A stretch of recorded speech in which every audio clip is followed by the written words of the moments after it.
Welcome to podcast number 6, where we are interviewing the most successful entrepreneurs on the planet. And today we have a special guest all the way from Irvine, California, where she is working at a Berkshire Hathaway flagship office. That's what they call it, right? Flagship? Yes. Flagship office. So it's a huge, brand new office where she is doing so much incredible things. And today our special guest is DJ. Hi, everyone. Thank you so much for having me. I'm super excited to be here. Glad you're here. So today we're going to interview her, discuss some of the things that she's been doing that's different from everyone, juggling some different things, being part of a team, being solo now, and just, being a mom, a nurse, and doing so many things, juggling your whole entire life. And we're excited to have you here today. Thank you so much. So thank you so much for coming. So my first question, I want to get right into it, is before you were a realtor, you were a nurse, right? That's correct. Okay, and then what made you start doing real estate? So that's the million-dollar question that everybody asks me, because I've been in the medical industry for 14 years now. I was a CNA, then I was a secretary, and then I got my license and became a registered nurse. And everybody asks me, how come you have, this full-time nursing job? What made you get into real estate? Yeah. And actually, it's quite simple. My answer is, why not? A lot of people have different interests. They like to do different things. And, I said I wanted to get into it because my husband and I did property management. He had a property in Big Bear that he was renting out every spring and winter time. And then he also had a property of his own property in Aliso Viejo that we were also managing. Yeah. So I helped him with that. And we kind of, collaborated and said maybe one of us should get our real estate license. It would benefit us in the long run if we decide to sell property or, manage more. Yeah. So I took the plunge because with my nursing schedule, I only have to work 3 days a week. Oh, okay. And that's considered full time. So the rest of the days I was able to do real estate because with him, he's been with his company for over 10 years and he manages all of West Coast for his company. So it's harder for him to do real estate while he's managing and traveling. So it just made more sense for you to get your license. It made more sense for me. I didn't know if I was going to like it or not, but I do. I really do. It's been, how long have you been doing it? I've been licensed for about 3 years, but the first couple of years I was working full-time as a nurse. So it was really hard to do real estate at the same time. But now that I'm working part-time in the hospital, it's better for me because I have more time. Do you think maybe someday you'll branch off of one of them, is just stick to maybe nursing or just stick to real estate? Absolutely. I think it's pertinent to have a good foundation of my clientele for real estate, and then eventually branch out and kind of phase out of the nursing and do real estate full time. Got it. So you're doing nursing 3 days a week, and the other 4 days you have left for real estate. So how do you manage all your time? What's your normal daily routine? Well, the good thing now, I've gone part-time as a nurse, so I only work once or twice a week, and the rest of the days I do real estate. So even after working 12, 13 hours, I come home and I do real estate. I'm on my computer, sending out emails, following up with all my clients. It's quite a juggle, given the fact that I do have 2 kids. So my daily routine when I'm not preparing for the hospital, because I get ready at 5:30 in the morning to work my 12-hour shift at the hospital. But when I'm not, I wake up early, 6:30, get my kids ready for school, make them breakfast, take them to school, and then I go to the gym for like 30, 40 minutes just to get your blood flowing. My blood flowing, just to get my mindset and ready to take on the day. Yeah. Because I need that kind of like momentum and burst of energy to get my my day going. Yeah, makes complete sense. And so having all that time, so you still have time to do your business even though you're working 36 hours pretty much in a row? Are they every other day, or how does that work? So I make my own schedule, and I'll work one weekend, one weekday, since I only have to commit 2 days a week. And it's doable. It's doable.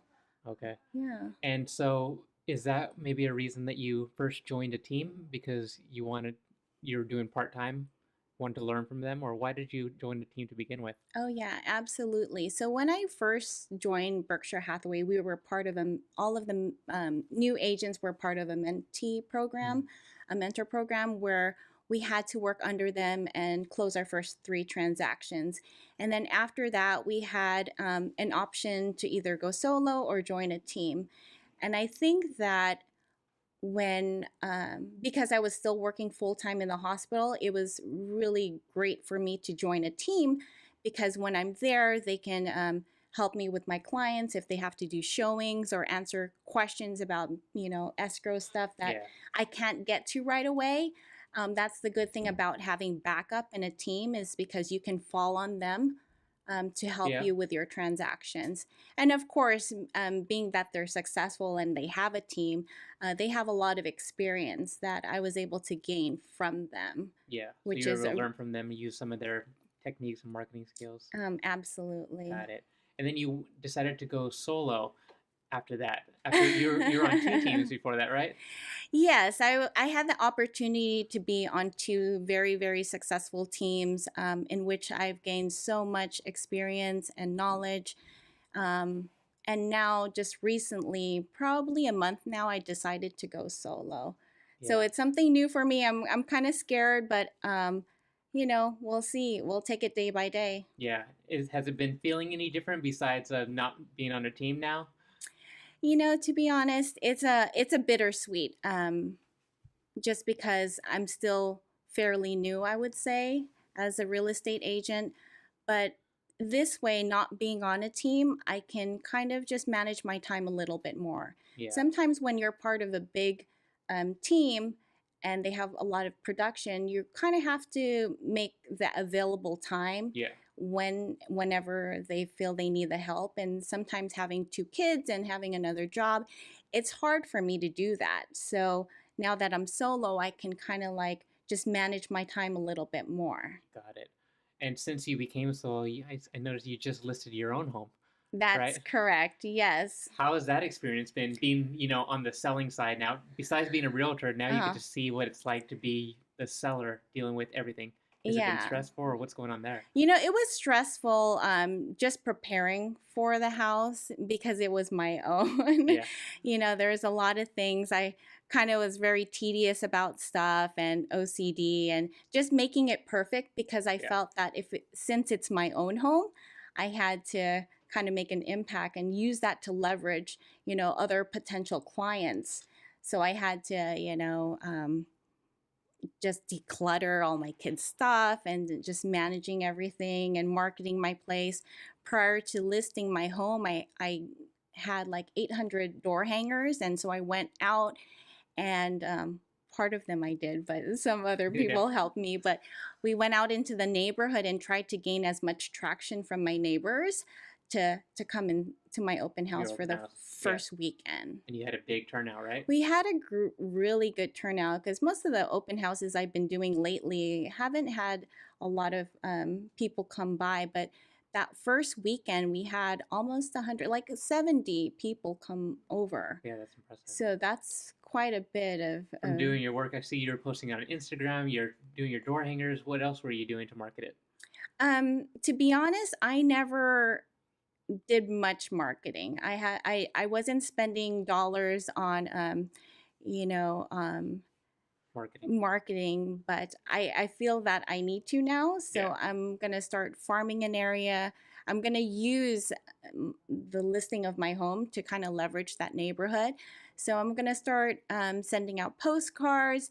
I did have you heard of like Lifestyle magazine? Yeah, I've heard of it. So I subscribe to that, and I have a couple of my clients get magazines quarterly With you on the cover, right? with me on the cover. So it kind of just shows that, hey, I'm here if you need anything, just having my presence in front of them.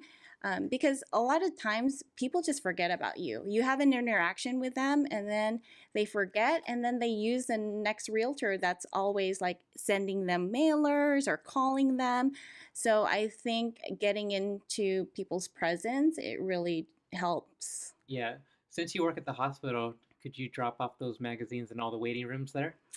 That is kind of, Or is that frowned upon? yeah, that's probably frowned upon Would they because know? they would know. You know what? A lot of people in the hospital know now that I'm in real estate because some of my coworkers follow me on Instagram and Facebook. Then Yeah. they'll see, some of my posts from my real estate page, and then everybody starts asking me. So every day, someone's like, "Oh, I didn't know that you sold real estate." And in fact, I'm in escrow right now with a nurse. We're supposed to close today From your hospital? from my hospital. And then I've helped other nurses list their home for a lease. I sold a house to a nurse a couple of years ago. And now doctors are asking me, like, "Oh, I'm interested in this property and So this it's and that." really like, So it's really snowballing now. I think in the beginning, no one really knew because everyone just knew I was a nurse for yeah. the longest time. What's your method that you stay in touch with them, or how do they normally come to you, your customers, or do you have to go get them? Well, to be honest, all of my business has been organically. In the hospital, just one person mentioning, "Oh, DJ helped me with a house."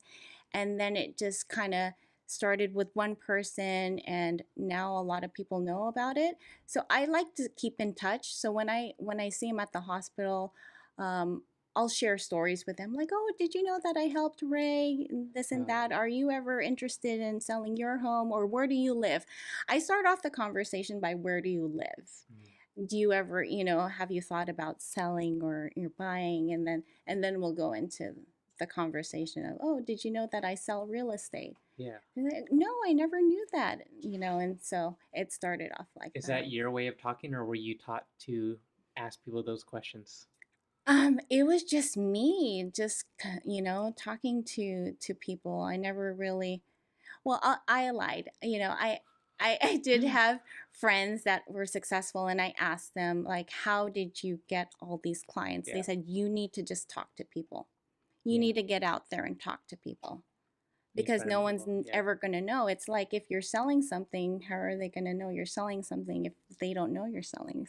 Exactly. So, So yeah. you're really, are there other realtors at the hospital, or are you like, I'm sure there are, but There isn't there isn't? that I've heard of, Okay.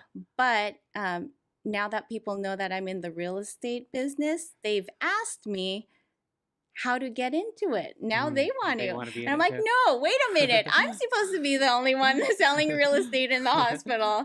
No, but I did share, my experience and how to get licensed. So, That's yeah. awesome. So have you been so juggling being a nurse and all that must be tough, right? How do you um what's your number one way to get business outside of being a nurse, or being outside of the hospital?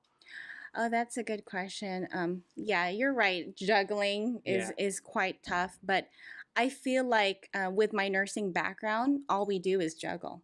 You have Yeah. doctors asking you questions, your family members, physical therapy, and so we're always juggling. So Yeah. I think that's something that helped me in the real estate career because I literally sometimes have to do 6 things at one time Yeah. at any given moment. So that helped me.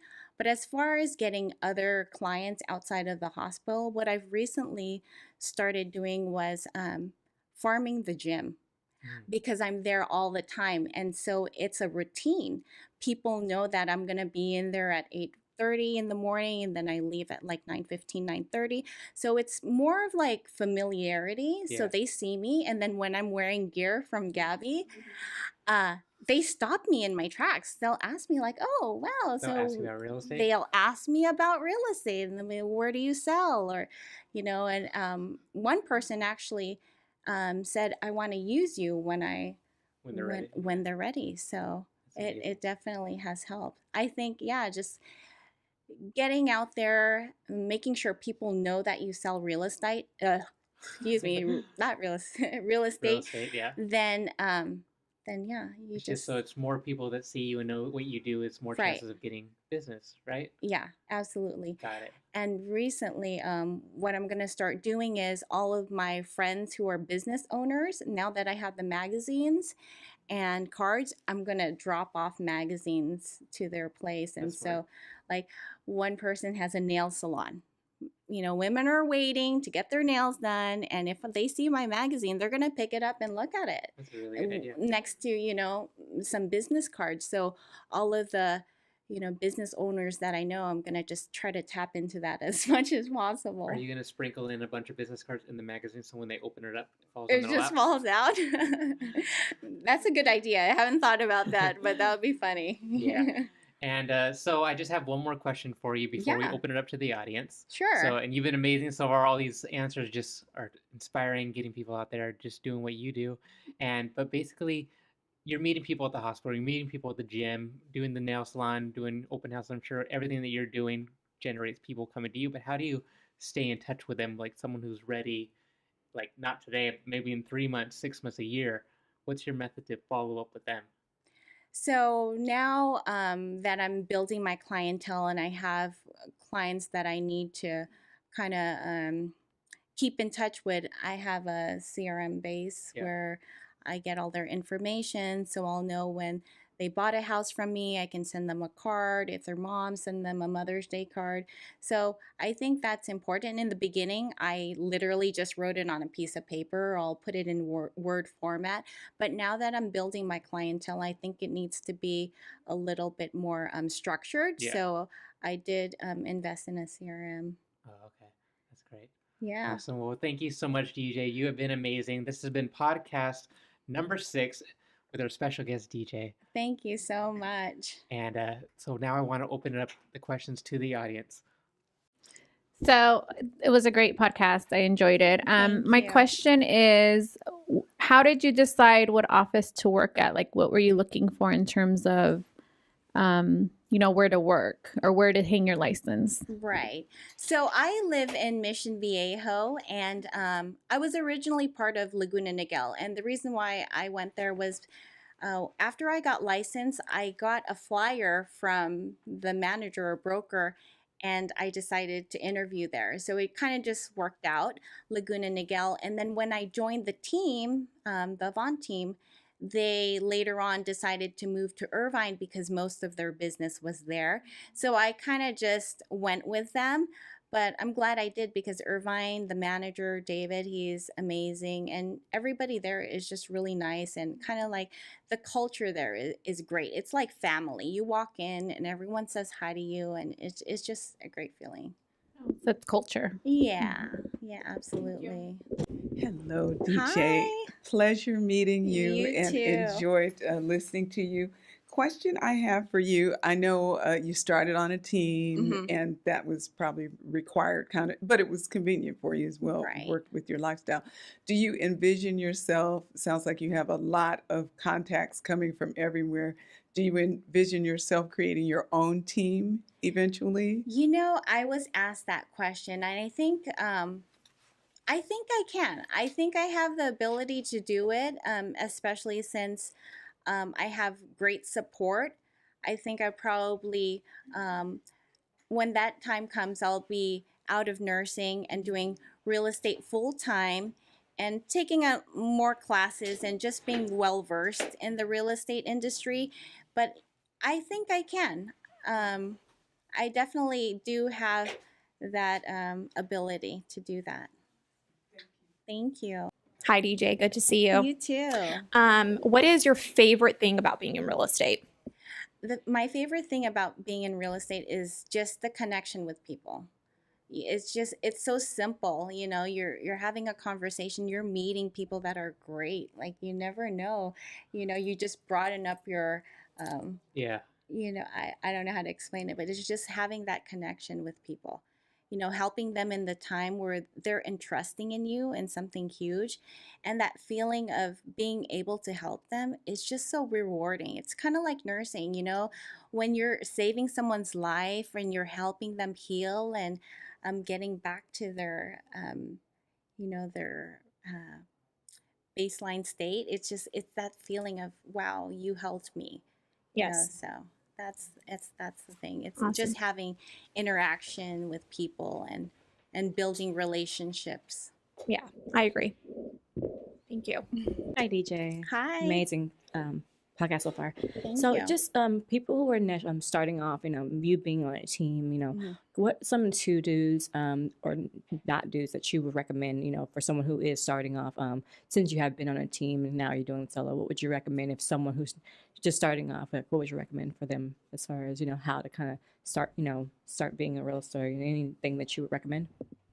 Um, and is this question geared towards like being on a team or just in general, like how to start So off? how would because you started off as a team, would there be any tips that you can give? Like, would you recommend someone starting off to be on a team, or would you recommend them, to maybe being a solo agent as when they first starting off in the industry? That's a good question. Yeah, that's a great question. I think it really depends on what their intention is. Because for me, I really felt like I needed that support.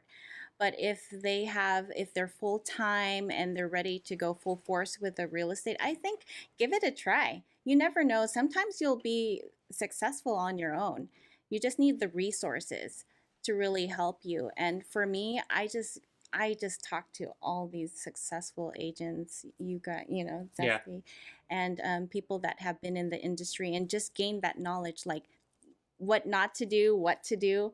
I think starting off with your contacts, making sure you have you list them down. Because for me, I probably lost a lot of potential leads because I didn't keep in contact or I didn't write it Yep. down in a good format, in a good way. So Yeah.